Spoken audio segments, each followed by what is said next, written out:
Hello folks, and welcome to another video. In this one I'll be just sort of talking about why older games are in many ways better than newer games. Now some of you might recognise the game I'm playing as Skies of Arcadia on the Sega Dreamcast. And you might also think, why does the image look quite so washed out as that?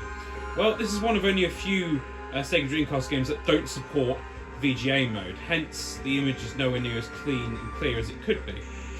However, this doesn't impact the quality of the game, which is still an excellent game, and with very unique backgrounds and areas to explore and characters and all that sort of thing. So, why am I saying that older games are better? Well, it comes down to a few reasons really. For one, these older games are pre-crazy, huge open worlds. So this game, you can fly around in an open world in your ship, and you can come to these cities and talk to people, and buy and sell things and all that good stuff. But the open worlds aren't crazy large. So modern games seem to have the open world be so large, such that you actually need fast travel, because otherwise it's actually laborious and boring to get around. Almost like getting around large spaces in real life. Now, I don't know about you, but I play games to escape real life and to live in a different world for a little bit.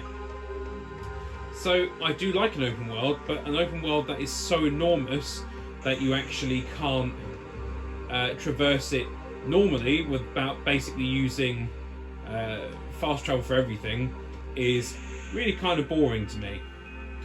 Another reason that I'm such a big fan of retro games is that the games more or less always just work.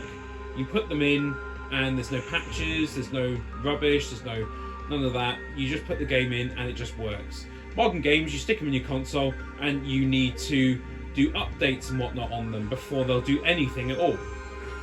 Nearly every game is like that. You put it in and it needs an update. Some are worse than others, but nonetheless, any game you buy, you are not playing it straight away. Another reason I really like older games is there's virtually no agenda. It's just a storyline. Someone has come up with a storyline that they think would be interesting and fun to play through, and there's no agenda, there's no political stuff, there's no shoving anything down your throat. It's just an enjoyable experience, or sometimes not, but this game, for example, is just an enjoyable experience. The only slight thing you could say is maybe an agenda is that there's a poor part of the city and a rich part. But I think that's the case in most cities you go to. I wouldn't say that's an agenda. Second, another thing is there's no microtransactions or season passes with made-up additional content that was made at the time and has just been held back deliberately in order to get you to buy a season pass for a game that already costs £70. And that leads me on to my next point. These older games are nowhere near as expensive as their newer games tend to be.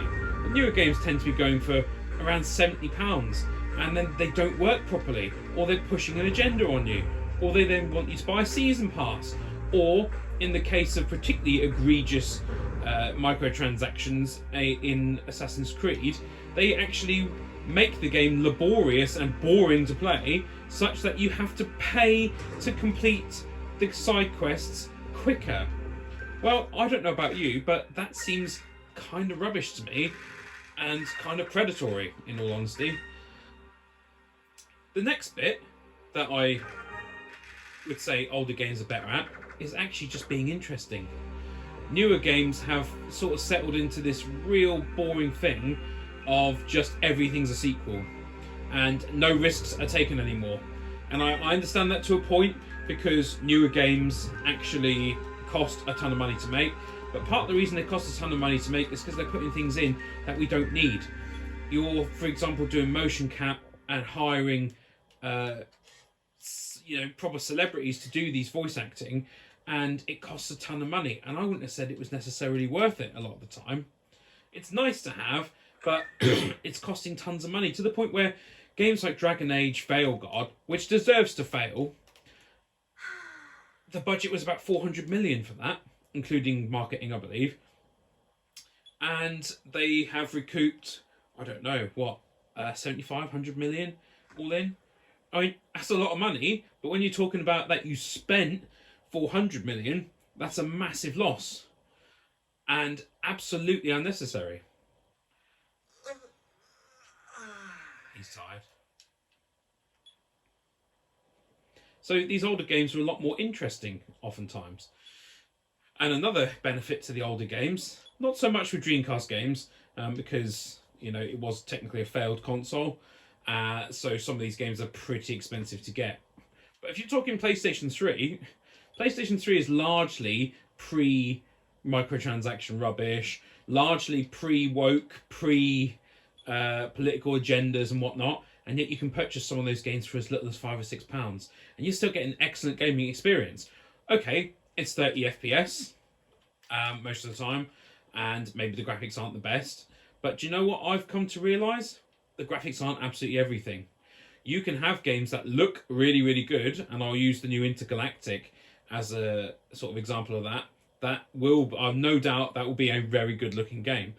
However, it's a game that is for the modern audience, which doesn't really exist. And therefore, it's a game where, oh, let's see. So, let's see, we'll sneak into the Colosseum. It's a game that's not appealing to anyone. And it's a game that's going to be expensive, and no doubt partially broken at launch. And I find myself thinking, why would I spend money to have an agenda pushed down my throat, and to have a game that is probably mostly cutscene and very little actually gameplay for £70, when I can go back and I can play something like Skies of Arcadia, which is just a good, solid, enjoyable experience, or I can play something like Power Stone 2, which doesn't even really exist on modern consoles, or Soul Calibur, or Headhunter, or Sonic Adventure 1 and 2. That's just to name a few. Ooh, who's that? Never mind the fact that if you were to say play PS3 games, again, the variety is there. Huge variety of games to play on, with very unique storylines, very different stuff that just wouldn't get made today. Also, modern games, I feel like they aren't even really advancing very far. They're telling us that we need to pay £70. What are these little things? £70 in order to buy these games, because apparently they're so well made and whatnot. But there's no risks. They're boring. They're just boring sequels. And in the case of some of Ubisoft's games, for example, some of the Far Cry games, they reuse assets and maps and whatnot, meaning that you're paying full price for something that isn't even different. Why would we do that? So I would rather, these days, to be honest, go through my back catalogue, which is massive, and which includes PlayStation 3 games, and actually just say, do you know what? I do enjoy my PS5, but for a little bit, I'm just going to stop buying these games. And I am going to say no to really, really high prices, no to DEI, ESG, and all this other rubbish and wokeness. And I'm going to say, I'll play my old games, I'm going to really enjoy them, because they are just that. Actual games, no agendas, just an actual game, something enjoyable to play, to get away from this weird world we live in for just a little bit. And apparently that's too much to ask of modern development studios. So I'm going to carry on playing Skies of Arcadia, and I'm really enjoying it. I didn't play it at the time, you know, I was just a kid, didn't have money to buy games and whatnot really, so I'm just going to really enjoy playing this game. And then I might move on and play an N64 game. You know, I never actually completed Perfect Dark.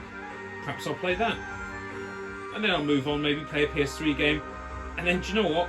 When I look at some of the newer games and I think, oh, actually this game might turn out to be decent, perhaps I'll buy it and play it. But at the moment, I find myself looking through my PS5 catalogue, and apart from things like the latest Astro game, I am just really disheartened with what's coming out and the quality of it. Where's your new Metal Gear Solid games, for example? And I mean, I don't mind a good remake if it's a genuinely good remake, but Metal Gear Solid 4, for example, was a bit of a masterpiece. We haven't got anything like that on the PS5 really, and it's really disappointing. So that's why I think, in many ways, older games are better. That's not to say they don't have their downfalls. For example, these older consoles don't have the ability to go in standby mode. They don't auto-save. You have to actually go in and save each time, which can be easy to forget to do, and suddenly you lose half hour's progress, for example. And of course, some of these older consoles with disk drives won't last forever. But for me, these games have a little certain something you just don't get in the newer games. And that's why I, at the moment at least, and probably for the near future at the very least, really prefer retro games. So, I'd like to say thank you very much for watching, if indeed you have up to this point. And I would really appreciate it if you would like this video, leave me a comment, subscribe to my channel, share my channel and this video or other videos that you like on your social media, and also check out my Patreon. Again, thank you very much for watching. Merry Christmas, have a happy New Year, and I'll catch you in the next video.